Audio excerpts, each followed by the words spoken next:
Welcome, welcome.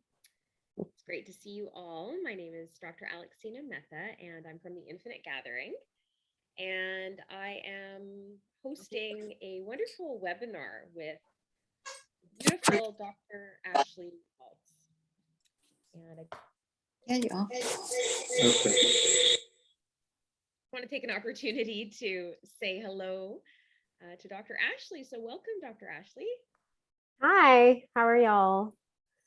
How are you? Great to see you. You too. So Dr. Ashley is joining us all the way from Austin, Texas. So the Infinite Gathering is based in Vancouver, Canada. Although we are global, we have community members that are all over the world. So we're honored to connect with different practitioners of all kinds who share their knowledge and experience with us. And today's event we're really excited about. So today's event, the topic is leveraging community for collaboration and healing. And I know many of you who are listening here today are practitioners. You're practicing in your particular fields. And you are perhaps wondering about how you can be more effective in your work, how you can create more community, reach more people, and share more knowledge to help patients heal with more empowerment. So today's subject is all about this. It's all about how to co-create with one another, how to reach more patients, and how to help each other's practices thrive. So let me tell you a little bit about Dr. Ashley here today. She's got quite an impressive biography, and I encourage you to read more about her on her website. So she was born and raised in Houston and graduated from the University of Texas at Austin with a Bachelor of Arts, followed by her medical degree and her master's in public health from the University of Texas. She completed a combined residency in internal and preventative medicine at UTMB, followed by a 2-year clinical integrative medicine fellowship at Stanford Hospital in Stamford, Connecticut. And there she gained extensive training in medical acupuncture and natural pain management. My goodness. And it really continues on. There's a lot of education and training that she's done. So she is an integrative physician. And she also is somebody who has built a community in Austin. And we are here today to learn from her in how she went about doing this and ask her questions as we go. So thank you, Dr. Ashley. Please begin to tell us how you created this community and where it all started. And where Yeah, so thanks for having me, Alexina. As you see, my parents have joined us, and big shout out to them. They've been a huge support my whole life, so thank you so much. And they brought me into this world. Obviously, very supportive, and grateful for them. But I basically had left Texas for 12 years. Oh, sorry, I'd left Austin for 12 years, and I was living on the East Coast for a few years in the US, and then took a job in New Mexico for 2 years. So I was gone for, about 5 years out of Texas, 12 out of Austin. And I really came back to a new city. It was completely different than what I knew. And I was in a different place than where I had started. So with having done some rotations in medical school in Austin, but not having like a community or people that I could connect with about health and wellness. A lot of my friends, when I moved back, had gotten married, had kids, and we were friends in college, because Austin is one of those places that people stay for forever when we come to college here. And, I just felt kind of brand new and lost in a new city. So I joined a small practice downtown in Austin, and it's called West Holistic Medicine. And I am now the owner of it. I took over in December. But when I started, this was in the beginning of March 2016. When I started, I really was like not sure how to go about getting new patients. I'm a very outgoing, friendly person, but I didn't know where to start. So I ended up just being connected and meeting lots of new people, and decided in 2017, after an inspiring conversation with a friend of mine named Michael, who's a massage therapist. He was actually had his elbow in my gluteus muscles, and he's not like a relaxing massage guy. He's a painful massage guy. He's like gonna make it hurt so it can heal. And he actually posed the question, what does networking look like versus collaboration? And actual, like, so instead of like business cards and handshakes, is there a way to actually, utilize and really bring people together for a shared goal, instead of just, oh yeah, let's have, high five, or like it's kind of more superficial level networking. So that's where the seed got planted, and I felt so inspired by our conversation. I went home later that day and I just had this idea to put everyone into a Facebook group that I had met. I had met all these amazing healers of all different types, doctors and energy workers and acupuncturists and nutritionists, and I just put them all together in a Facebook group, which is something that I have done before. I've created and run Facebook groups successfully.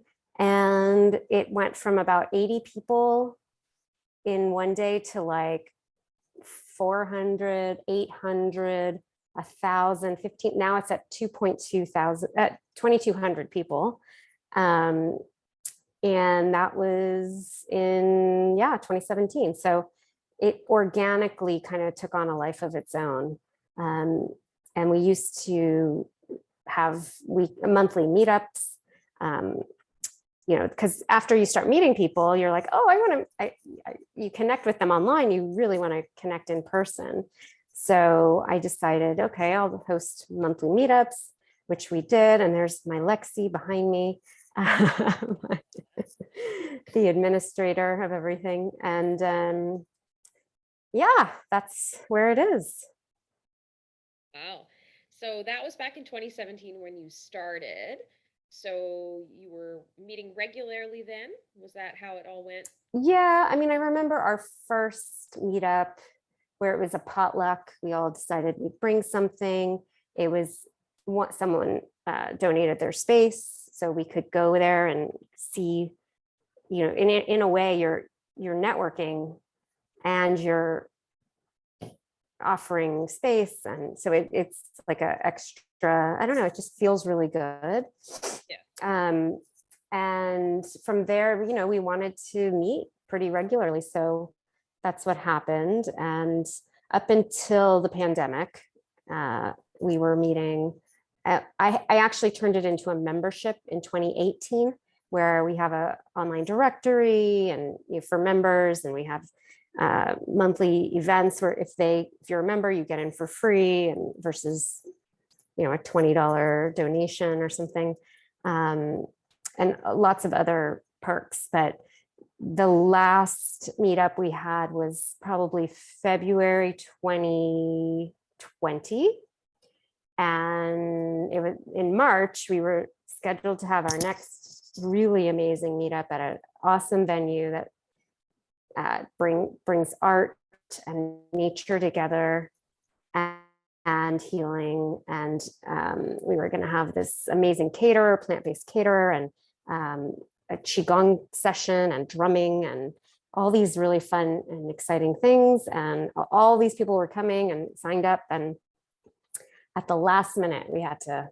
cancel, and it was pretty hard for everyone, but that's what it was. So now, as people are starting to gather more and more, are you finding what are you finding in your city? So it's interesting. I'm seeing that there's a whole new crop of people here, that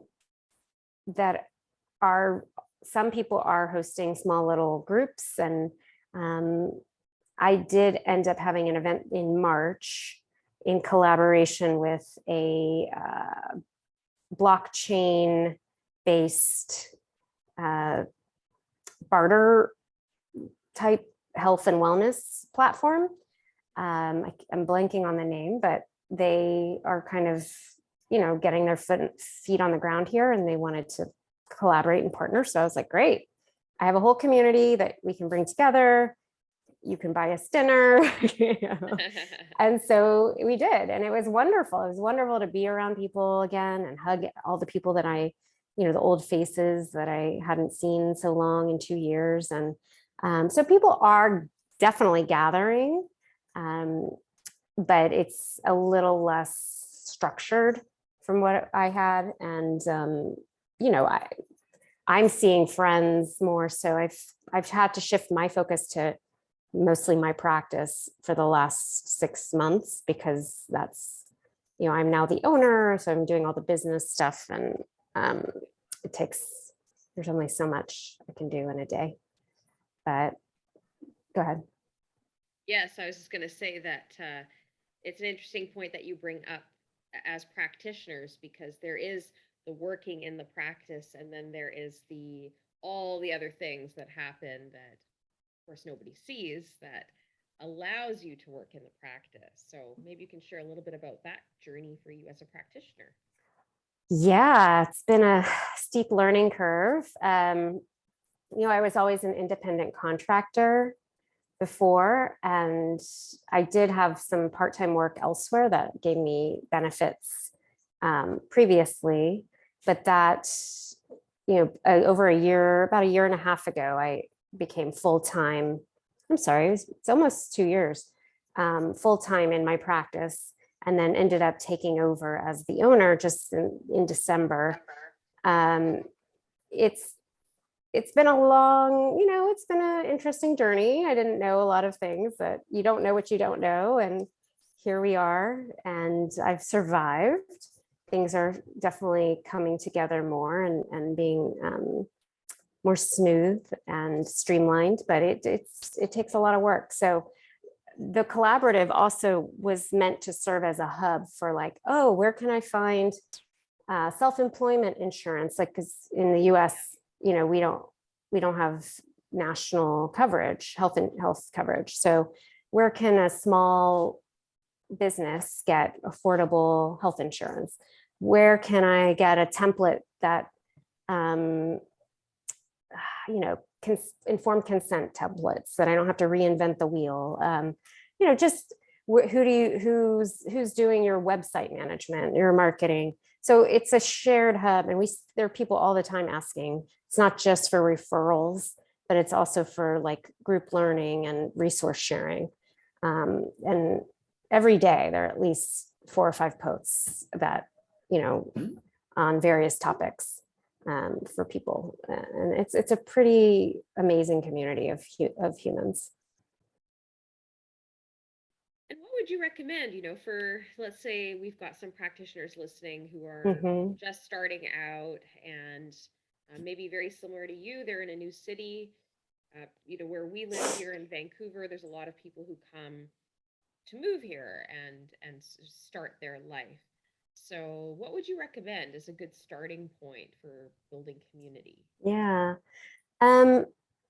So it's been interesting. I mean, personally, I really think the power of social media is huge and can be leveraged correctly. That being said, there's always a negative side to social media, like addiction, all the dopamine hits that I get all day, and kind of feeling like you have to be on all the time. So there is that. Also, arthritis from thumbs being used for texting and typing, and text neck, and we know all these issues, but I think it can be used in a healthy way. I would say just get out and make connections, if it's in person or virtually, before you even want to take on something like this. If it is a pretty easy, natural experience for you to grow communities and, just be an extension of if it's a natural extension of who you are, then you're doing it already, probably. But I would say, just start small. You don't have to create something giant, and just start where you are and get to know a few good referrals, and then you can kind of start to grow from there. Yeah. I'm interested in how you came about your niche. Did you know from the beginning that you wanted to move into this field, or is it something that you came to know as you were practicing? So like integrative medicine. Yeah, so that's an interesting story. It's a long one, and it continues to evolve every day, as you can imagine.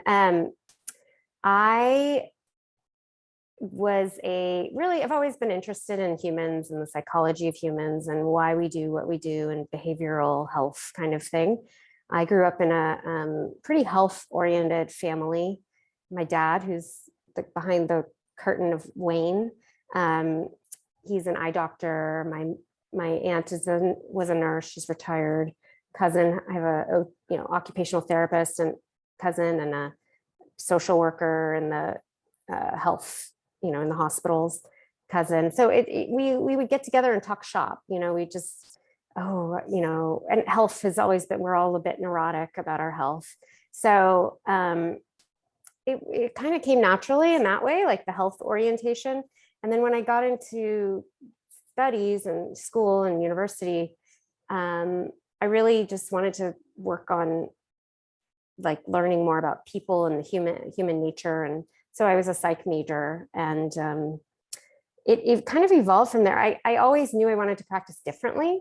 I grew up around a ton of doctors, and I knew how great diagnosticians, great people, but that very cold in a way, very fast moving, very, very masculine, if you want to look at masculine, feminine energy, like it was a very driven, how many people can you see in a day kind of thing. And that I knew I didn't want that. So I knew, I used to say, like, I want to put doctors out of business. I want to empower patients. I want to not be on a treadmill. I really want to go deeper. I see myself as more of like a mix between a psychotherapist and a doctor, of medicine. So I'm kind of in between, where I love to look at the mind and the body and how they interact. And because so much of what we have created is our mind affects our body affects our mind and spirit, and trauma that we've brought on. I know Dr. Gabor Mate is in the Vancouver area, and he's very into healing trauma. And I don't know if you're familiar with him, but he's, pretty amazing guy. So, so, and then in med school, I met a future, we had a doctor come in, Dr. Vic Serpina, and speak with us. And he practices in integrative medicine, and at where I was at my university in Galveston, Texas. And he, my eyes were like peeled back and my ears perked, and half of my class was asleep and the rest of them were laughing at him, and ha ha ha, it's all a joke, like I'm going to be a cardiologist, or none of this stuff is valid. And and I was just like blown away. So I had to go and learn with him, and then that kind of set me on a path of learning with doing the Andy Weil fellowship, and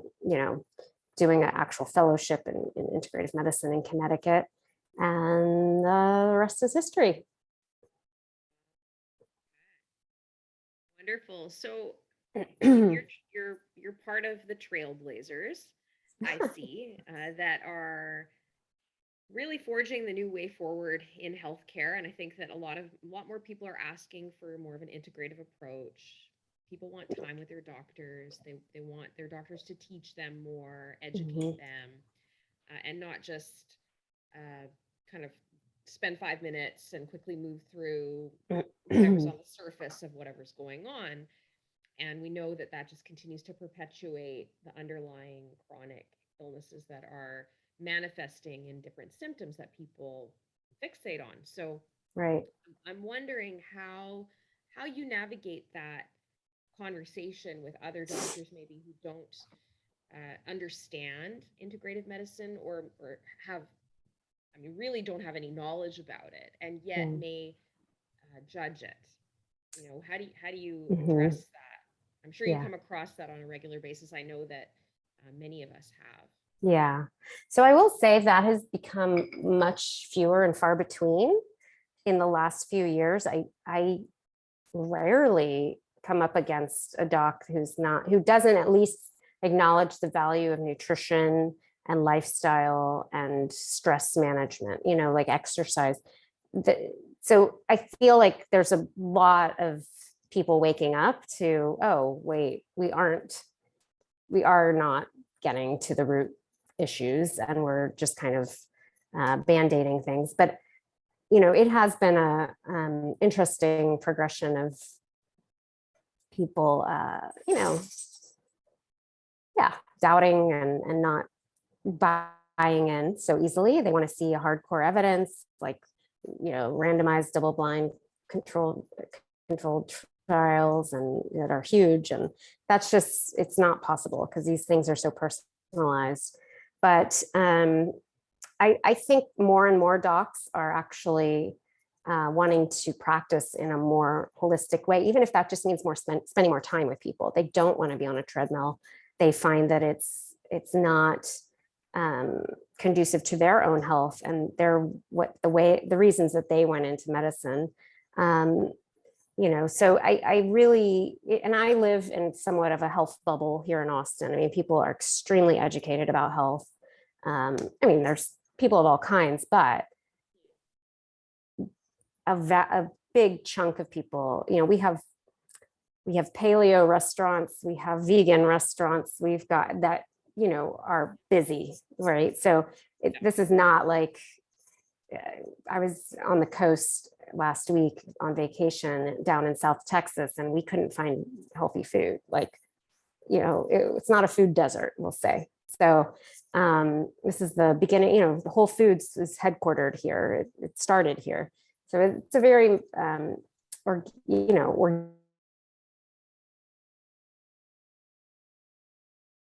a place to live. But, every now and then I still get doctors who are like, don't appreciate the way I practice, or don't, they tell the patient, something completely opposite. And I just take it for what they just don't know necessarily. And that's okay. And I'm not going to judge them. I would hope they wouldn't judge me, but if they do, that's on them. I don't really care. I'm at that stage in my life where I'm just like, I don't care anymore.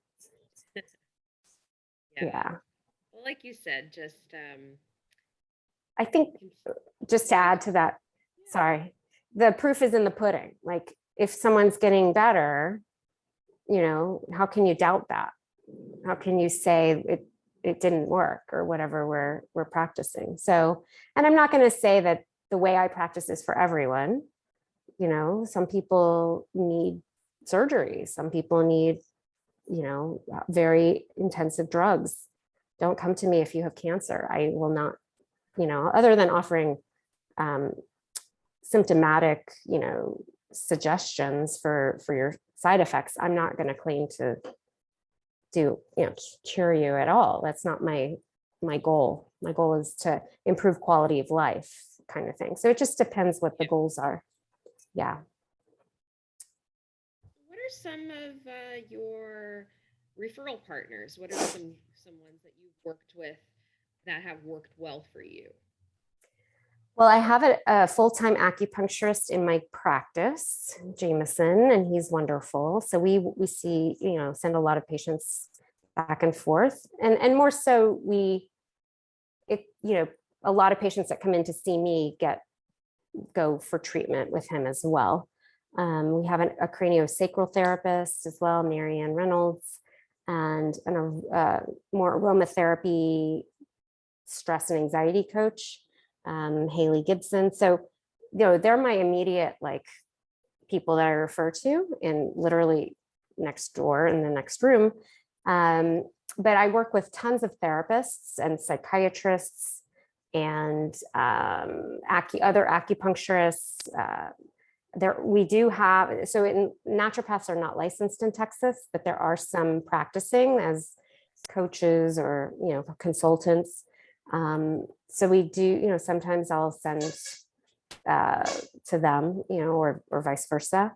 Other doctors, I send out if they need a gastroenterologist or a rheumatologist or a cardiologist, obviously those are needed, surgeons. Yeah, so it ranges the gamut. Sometimes the patients, I'll send them for Reiki, or if they're open to that, or there's some, hyperbarics, or there's all kinds of interesting options, and it just depends how open people are. Do you have a hyperbaric in your office, or is that No. outside? Yeah, no. My office is 3 rooms. It's tiny. Yeah, those machines take up, it would take up a whole room. So yeah, no, we don't have that. But there's a office not too far from us that has it, and that's where I would refer. And I don't know enough about it, so to me, it's like, yeah, if you want to try it, go there. Like, go, and you'll have to have a consultation and do all that. So. And what's your favorite modality that you love working with? That I personally like for my patients. I think it's just in the talking and the I'm really, I like to listen to people, and I like to hear their stories and kind of point out. What I really like is low hanging fruit. Like, where can we make the most change with the most impact with the least amount of change? So, like, I do a lot of lab testing. I really enjoy replacing micronutrients. That seems to help a lot of people. Just your basic micronutrients. I do love herbs, Western herbs. I'm not obviously an herbalist, but I've learned quite a lot about all kinds, like, with menstrual cycles and hormones in general, and digestion. That's a huge, issue for most people. Yeah, so I use I do medical acupuncture myself, like on patients, but I've kind of, when I moved back to Austin, honestly, I was like, I don't feel like people need me here, because there's so many acupuncturists, and there's all these yoga teachers, and there's meditation coaches, and there's even the primary care doctors talk about breath work. And I'm like, wow, I felt really, that was my ego and my, I was wrong. They do need me. There's always more people who can benefit. But I kind of put the acupuncture on the back burner, because there are some just amazing practitioners here. There are 2 acupuncture schools here. One of them is like top rated nationally. So I feel like I would be cheating people in a way with cookie cutter medical acupuncture versus like the true art of traditional Chinese medicine, which is a whole gamut. But here and there, I do get to practice. I do love it. And I find that the needles are magical, and they do the work for the most part. So, I would like to get back to doing some more of that. And I love mind-body approaches, teaching breath work in the office. Yeah, very powerful. Wonderful. Yeah. And so moving forward now from out of the pandemic, what are some of your ideas for gathering community with where you are now? Yeah, well, I think a lot of people it goes both ways. Many people want to be seen in person right now, and people want, even in my patient population, they want to come into the office and be examined versus online. There's both, right? So I think we have to have a hybrid now. It's like this new normal of broadcasting and utilizing technology, but also being in real life. And I think that's probably going to stick around for a while. So until we can become holograms or beam ourselves up and down to another place, I think we should utilize technology the way it is. And also we do need hugs and, energy from the group, and it's palpable and it changes our biology. So I think we have to be smart. Obviously, you don't want to, walk into a room full of contagious people, but I mean, we kind of have to live and go forward and move forward. And fortunately, the variants now are less taxing on the majority of people's health, thankfully. So yeah, I think we're all ready to party.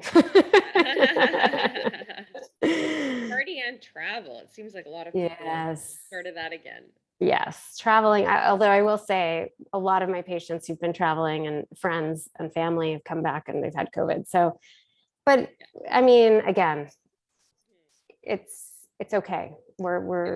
These variants are much kinder, and thank God, because it was pretty rough to start. So yeah. So where will you be traveling next? Any well, my fun journeys planned? Many in my mind, but I just got back from South Texas Beach, South Padre Island. Previously, I was in Mexico on the Pacific side, Sayulita, which was amazing. And then I had brunch with some girlfriends this morning. One asked about going to Rosemary Beach, Florida, which is supposed to be really pristine, beautiful beach community with healthy food. That was like her major. She's like, but they have healthy food. So we were all like, oh, okay. I like beaches. I don't have any international travel plans. I mean, I don't really consider Mexico international because it's closer to here than anywhere, yes. But yeah, I don't know. What about you? Are you traveling? Looking into North India next spring. Oh, wow. Yeah, planning a retreat there. Well, adventure retreat, really. Wow. There will be climbing up mountains, and I'm also a practitioner for Ayurveda, and usually I take people to India once a year. So wow. We'll go to an Ayurvedic center probably for about 5 or 6 days, and then go to Dharamsala to the Dalai Lama's main home there, his monastery there, and then go to some temples up in the Himalayas and do some trekking. Yeah. Okay. Well, send me the link. I want to go. Yeah. That sounds amazing. I hope it's not during summer, though. I would imagine it's kind of hot in North India. Yeah. Well, we'd be higher up, so the mountains are a bit cooler, thankfully. But some of those temples, they don't open up until like April because of the weather. So yeah, it'll probably be in the late spring. We're just looking at that. Yeah. Right. Cool. Yeah. So that's in the works, and then planning at some point to do another journey to Turkey and Greece, again with a group. I'm very much like you in the sense that I love groups. I love collaboration. I love bringing people together. And so that's what I've been doing for the last many years. And then with the pandemic, not being able to do that was certainly hard on my heart, so just looking forward to bringing people to new places and allowing them to enjoy all that comes with visiting these different sacred sites, which are incredible. I want all the information, please. Yes, for sure. My eyes are like, yes, I want to do that. So please. And maybe I can recruit some friends or community people. So yeah. And I'm very much into healthy food myself. So. Yeah, I would imagine. Yeah. So, finding those places. And although in India, you can find a lot of good, healthy food for sure. mhm, You know, yeah, especially if you're in an Ayurvedic spa or whatever you exactly. center. Yeah. Exactly. So that's actually interesting. The woman who proposed the Rosemary Beach excursion is she's a physician as well, but she's practices Ayurveda. And so Ah, she's very, very, everything's made from scratch and all day she's in the kitchen. And I mean, not all day, but yeah, she but she's loves that. So I, yeah, that would be really cool to go to a retreat center with her. Yeah. yeah. Yeah. Yeah, wonderful. Well, thank you so much, You're Ashley, for joining welcome. us. It was very inspiring to hear your story and to learn just your journey and also how you created a community. And I think that many people who are going to be listening to this are going to be able to connect with what you're sharing because oftentimes, as practitioners in healthcare in somewhat of a private fashion, we really pave our own way, and to know that we can reach out to others that are on a similar wavelength and Yeah. help each other, just to know that we can do that and to know that you've done that, and now you're living this next phase of your purpose and your work, and Yeah. it's very inspiring. Yeah. I mean, I'm happy to connect with anyone who's thinking about starting a community. I've had random conversations with people living in other cities about it and hoping that it would become like, a kind of a network of networks.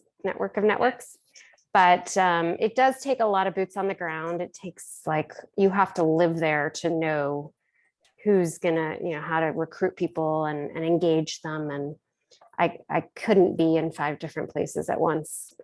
So I had to focus where I was. But Yeah, I'm happy if I would love for it to grow again and start, flourishing and creating new. I'm open to new ideas as well. So, and collaborations. wonderful. Okay, so we've planted some seeds here today, everyone. Mm-hmm. Let's water them and be available for questions, for comments. Do share with us how you're all doing. And thank you again, everyone, for joining us here today. And thank you, Dr. Ashley, and all those who joined us live as well. Thank you so much. And we look forward to seeing you all real soon on our next webinar. Have a Yay. wonderful day. Bye. Thank you. Bye bye.